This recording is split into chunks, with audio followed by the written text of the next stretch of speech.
देश पे तशरीफ फरमाए मेरे चाहते मौलाना मसूद इमरान साहब, हमारे वक्फ बोर्ड के चेयरमैन जनाब अनवर पाशा साहब और मेरे करीबी दोस्त एसडीपी के प्रेसिडेंट जनाब अब्दुल मजीद साहब और एक एक्स चेयरमैन वक्फ बोर्ड के एक्स चेयरमैन मौलाना शाफी सादी साहब, जी ए बावा साहब, रियाज साहब, याकूब साहब, असलम साहब, मोहम्मद नैयाब साहब, सरफराज खान साहब, सैयद मुजाहिद साहब, देश में तशरीफ फरमाए तमाम जिम्मेदार हजरत बैठे हुए तशरीफ तमाम।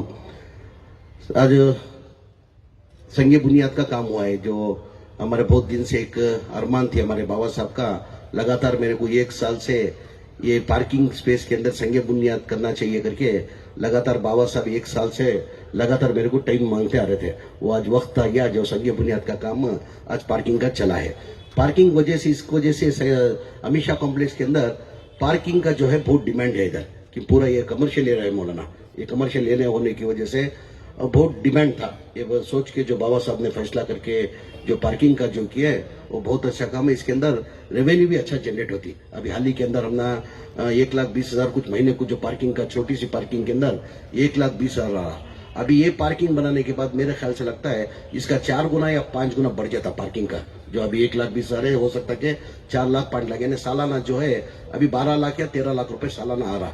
अभी ये पार्किंग होने से क्या होता है, रेवेन्यू भी अमित शाह कॉम्प्लेक्स को ज्यादा होके ये होता है, कम से कम 3 से 4 लाख रुपए आती है। उसके साथ में बाबा साहब को एक आजीजाना गुजारिश और रिक्वेस्ट है, ये सेंट्रल पॉइंट के अंदर है ये अमित शाह कॉम्प्लेक्स जो है अब इतनी बड़ी पार्किंग लॉट बना रहे, उसके साथ में ऑडिटोरियम बनाना करें। ऑडिटोरियम बनाने से अच्छा है एक शादी माल बना देंगे। ऑडिटोरियम सब जगह है, अभी एक शादी माल बना देंगे, उसका रेवेन्यू भी जनरेट होता है। मेरा एक सजेशन है, ಇಲ್ಲ ಶಾದಿ ಮಾಲ್ ಮಾಡಿಬಿಡಿ ನೀವು। ಶಾದಿ ಮಾಲ್ ಮಾಡ್ರೆ ಅದು ಆಡಿಟೋರಿಯಂ ನಡೀತಾ ಆಗ್ತದೆ, ಶಾದಿ ಮಾಲ್ ಆಗ್ತದೆ।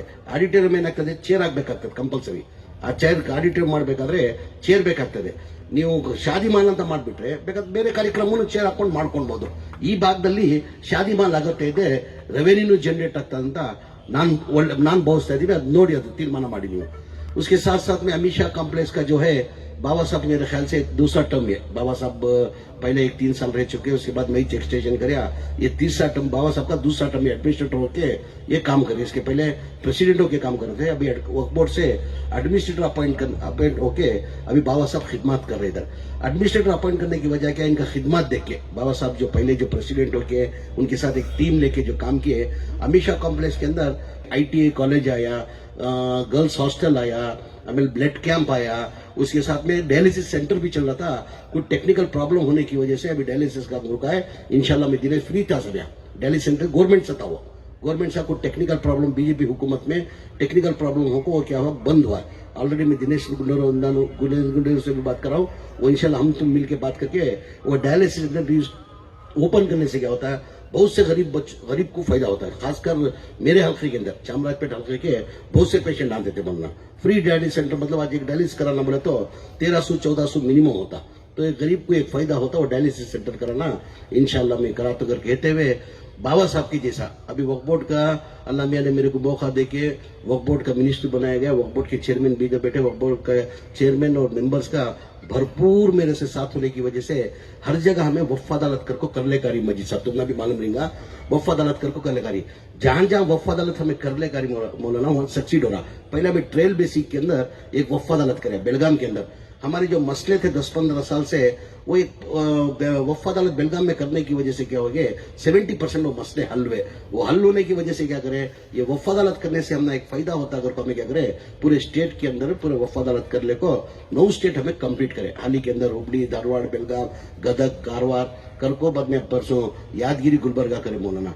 एक छोटी सी मिसाल, अब बिदर के अंदर टोटल हमारे हक पत्र जो थे कम से कम एक 15 साल से मजीद भाई हक पत्र बहुत सालों से पेंडिंग थे, बहुत सालों से हक पत्र पेंडिंग थे। वो हमें जैसा वफ़ अदालत कर को अनाउंस करे, जैसा वफ़ अदालत अनाउंस करें क्या कर देनी रेवेन्यू डिपार्टमेंट वाले 60% खाते दे दले हमने रेडी कर ली। जिस दिन हमें वफ़ का अदालत शुरू करी उस दिन हैंड ओवर हमने लगा को वफ़ ऑफिसर साहब कल का दिन छपना 67 खाते दे दे लेकर बोले। जैसा दूसरे दिन क्या करती है वफ़ अदालत करने के बाद हमें क्या करती है ऑफिशियल मीटिंग करती है, जैसा कंसल्ट डिपार्टमेंट DC, AC, तहसीलदार, म्यूनसिपालिटी, RDPR तमाम डिपार्टमेंट की मीटिंग कर को वहां क्या करते हैं हमारे जो है डेडलाइन दिन को 1 महीने का डेडलाइन देती। जैसा हमें DCs की मीटिंग रखी उसी दिन मौलाना म्यूनसिपालिटी वाले 70 पर 6 खाते दे दले। 70% ऐसा हमें वफ अदालत करने के बाद टोटल मेरे ख्याल से 800 चिल्लर खाते बने। वो फ्लैग ऑफ बोलती, खाते होने के बाद फ्लैग ऑफ कम से कम 500 फ्लैग ऑफ हुए। एनक्रोचमेंट खाली एक की मिसाल में बोलो सो हमारे बिदर के अंदर 14 एनक्रोचमेंट हुए थे, 14 के अंदर 4 एनक्रोचमेंट खाली कर दिए। हमें खाली वफ अदालत कर दल को डीसीस की मीटिंग करके चुप बैठ रही है हमें।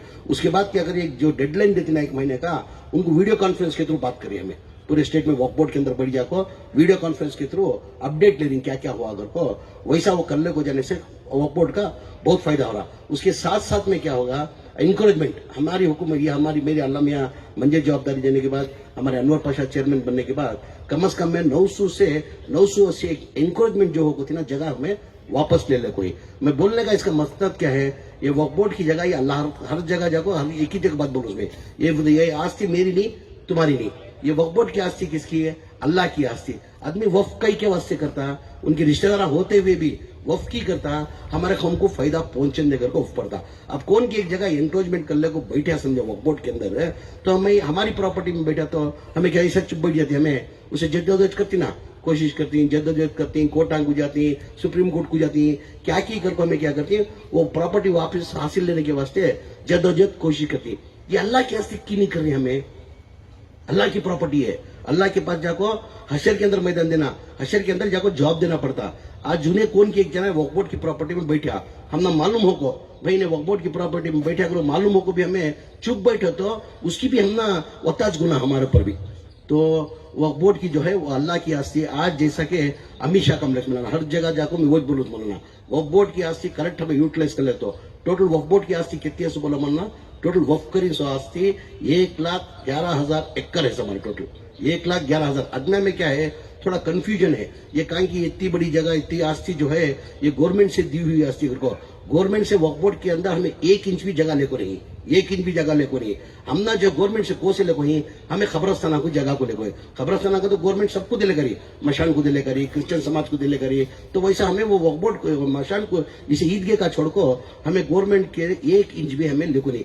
करेक्ट हमें वो प्रॉपर्टी को जो 1,00,000 एकड़ जगह जो हमारी है, उसके अंदर हमारे हाथ में कितनी है बोलो मौलाना, 1,11,000 एकड़ के अंदर हमारे हाथ में कितनी रहेंगी बोलो, हमारे हाथ में कितनी है वक्फ बोर्ड की है, खाली 23,000 एकड़, 80 पर 4,000 पूरा इंक्रोचमेंट, खाते नहीं क्या की प्रॉब्लम कौन की इंक्रोचमेंट कर लिया, गवर्नमेंट एक्वायर कर लिए, यानी जद्दोजहद करी हमें वो प्रॉपर्टी वैसी करी।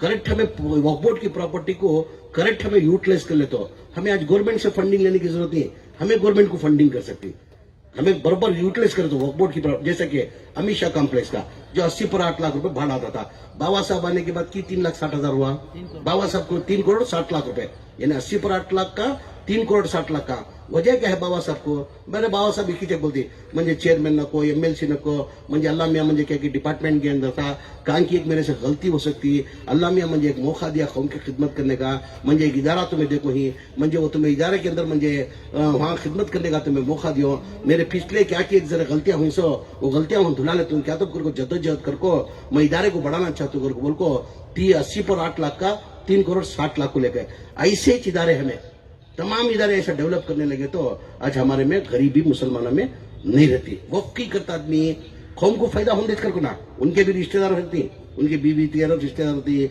उनके अम्मा की तरफ के रिश्तेदार रहती, बाबा की तरफ के रिश्तेदार रहती, तो भी वक्फ की करता कौम को हमारे फायदा पहुंचे। ये नहीं कहकर को कौन की खाले को कौन की मजा करो कर को, ये मैं बोलता हूँ वक्फ की प्रॉपर्टी में खाना तो दूर की बात, अगर सूचा तो ने कीड़े पड़ को मरता हूँ, सूचा तो ने इसके अंदर लालच कर को ये वक्फ की यहाँ करे तो मुझे फायदा होता, अगर उन्हें सूचा तो उन्हें कीड़े पड़ को मरता। मेरी आवाम से एक आजीजा नागुजारी, वक्फ का जहां जहां है तुम्हारा भी फर्ज बनता, खाली मिनिस्टर का ये नहीं है जवाबदारी नहीं, चेयरमैन की जवाबदारी नहीं, मेंबर की जवाबदारी नहीं, तुम्हारी लोगों की जवाबदारी पड़ता। कौन तो भी क्या तो वक्फ बोर्ड के अंदर इंट्रोच कर ले, उन्हें खाले को बैठा तुमने, अगर तुमना जहीन में आया तो उसे लगा हमने इंटीमेशन देखो तुम्हें, उसे खाली कराने को वक्फ बोर्ड को दिलाने की जद्दोजहद कोशिश करना कर को। ये कहते हुए सभा एक मस्जिद भी कैसा भी कोई सभा एक प्रोग्राम रखी मस्जिद भी हमें, ये वक्फ बोर्ड के अंदर क्या होगा, एक पैसे था हमारा इंटरेस्ट अमाउंट पैसा था, वो इंटरेस्ट अमाउंट पैसे वेस्ट नहीं होना बोल को पैसे थे वहाँ इंटरेस्ट अमाउंट, वो बीजेपी की हुकूमत के में क्या होगा, उन्होंने एफडी को वापस ले ले। जैसा उसके अंदर क्या होगा, हमारी हुकूमत आने के बाद मेंबरा और चेयरमैन साहब मंजे आपको शाफी सादी थी पहले प्रपोजल दिया पंप, ये पूरा सवाबे जारिया का काम तुमना शुरू होता, ये खासकर तुम्हारा ये इसके वास्ते कि तो तुम्हें बोल को नीवेल मिले ना मारी दे दो। वो बीजेपी हुकूमत के अंदर एफडी को चलेगा था सब पैसा हो 40 पर 7 करोड़ रुपए। जैसा शाफी सादी सबसे बात बोले वो पैसा एफडी से चलेगा वापस लेको, हमें ये कॉलेज डाले हमें आइडेंटिफाई करको इन करको बोल को, ये कॉलेज डाले तो बेहतर रहता करको बोल को इनो इतला देने की वजह से वो पैसे क्या करे एफडी से वापस ले लगा, हमें क्या करे ये पैसे वेस्ट नहीं होना की। तो बीच में जो हिजाब का मसला हुआ था हमें कितना सफर हुए वो मालूम है, हमारे भाई को बच्चे कितने हमारे ये जी तालीम के अंदर खासकर भाई को बच्चे पढ़ना मुश्किल है। कॉलेज में जाको एसएलसी तक कैसा भी पढ़ लेती, आगे जाकर कॉलेज को बाहर जाकर पढ़ना को तो बहुत मुश्किल होते हुए वो सोच को हमें क्या करे एक शुरुआत में क्या करेंगे 15 डिस्ट्रिक्ट के अंदर एक हमारी कर को पीयू कॉलेजेस डालेंगे कर को 15 कॉलेजेस आइडेंटिफाई कर को कैबिनेट में अप्रूव कर को वो संघीय बुनियाद का काम 40 पर 7 करोड़ का पहला साल वो समाज शुरू करे। मेहरबानी से तुम्हें जिम्मेदार सब समाज हज कैम्प के अंदर आना। उसके साथ में क्या करें साहब, वक्फ बोर्ड से हमें पहली बार ये एम्बुलेंस अंदर ये एम्बुलेंस है क्या हर डिस्ट्रिक्ट के अंदर मस्जिद भी देखो ही ये तमाम जिम्मेदारों को मालूम है एम्बुलेंस हर जगह एम्बुलेंस है, एम्बुलेंस काम भी नहीं है कर को नहीं यानी। और ये हमें जो दे रही एम्बुलेंस हो ये मामूली एम्बुलेंस नहीं है, उसके अंदर आईसीयू वेंटिलेटर यानी हर चीज की सोलह है। अल्लाह बचाने वाला मारने वाला से बढ़ाने वाला बड़ा कहते ना वो अल्लाह बचाने वाला। अब बहुत सी जगह क्या होता अर्जेंट पेशेंट को कहा तो ले को जाना अगर बोले को तो ढंग के काम भी कोसे डिस्ट्रिक्ट के अंदर एम्बुलेंसेस नहीं थे। ये बार हमारी मेरे वीडीपी के अमाउंट के अंदर मेरे अमाउंट के अंदर ये बार क्या करें शुरुआत कर को पूरे 30 डिस्ट्रिक्ट को भी एक डिस्ट्रिक्ट को एम्बुलेंस देना कर को वो एम्बुलेंस 30 पर 9 लाख पड़ती मरीज पे 30 पर 9 लाख रुपए वो एम्बुलेंस पड़ती है। ये बात सभा उसकी वो इनाग्रेशन कर को उस समय पूरे डिस्ट्रिक्ट काम को एक एम्बुलेंस दे रही और फ्रीजर भी दे रही उसके साथ में पूरे तालुका को फ्रीजर पहली बार ये शुरू करी सो इन्हें शुरुआत कर को ही इंशाल्लाह तालुका वर्क करते जाएंगे। ये पहली बार शुरू कर को एम्बुलेंस है 30 देखो 30 के अंदर क्या हुआ 30 पर 9 लाख रुपए हुआ। में क्या करें फ्रीजर के वास्ते तो बहुत सी जगह से मोता रखने के वास्ते क्या होता खेड़े गाँव में क्या होता फ्रीजर कर को ले रहता मानना आपको उनकी बच्चा बाहर रहता बम्बई में रहता कि बेरिन में दुबई में इधर उधर बाहर रहती वो मोता रखना को तो एक दिन के वास्ते मोता रखना को तो उनके पास फ्रीजर का इंतजाम नहीं होता। ये साल क्या करें हमें पूरे तालुका 224 जगह ये बार फ्रीजर देना कर तो तय करके क्या करिए एक फ्रीजर भी देखो शुरुआत करी और मदरसे आइडेंटिफाई करी हमें सब वो भी सभा वो उसका भी एक फंक्शन है।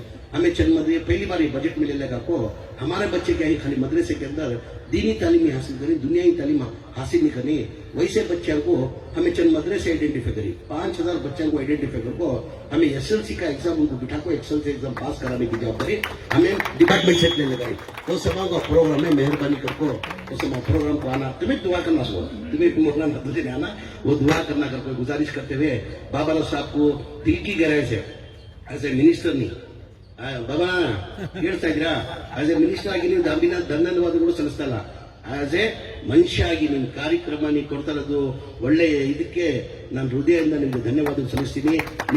ನಿಮ್ಮಲ್ಲಿ ನಾನು ಅವತ್ತಿಂದ ನೋಡ್ತಾ ಇದ್ದೀನಿ ನಿಮಗೆ ನೀವು ಅವತ್ತಿಂದ ಏನಂತ ಇದ್ದೀರಾ ಸರ್ ನಾನು ಪೊಲೀಸ್ ಡಿಪಾರ್ಟ್ಮೆಂಟ್ ಅಲ್ಲಿ 33 ವರ್ಷ ಸೇವೆಯನ್ನು ಮಾಡಿದ್ದೀನಿ ನನಗೆ ಈಗ ಒಂದು ಅವಕಾಶ ಕೊಟ್ಟಿದೆ ನಾನು ಬೇರೆ ಏನು ಬೇಕಾಗಿಲ್ಲ ಅಮಿತ್ ಶಾದಲ್ಲಿ ನಾನು ಸೇವೆ ಮಾಡೋಕೆ ಅವಕಾಶ ಮಾಡ್ಕೊಡಿ ಅಂತ ಬಹಳ ಸತಿ ಕೇಳ್ಬೋದು ಅದಕ್ಕೆ ನೀವು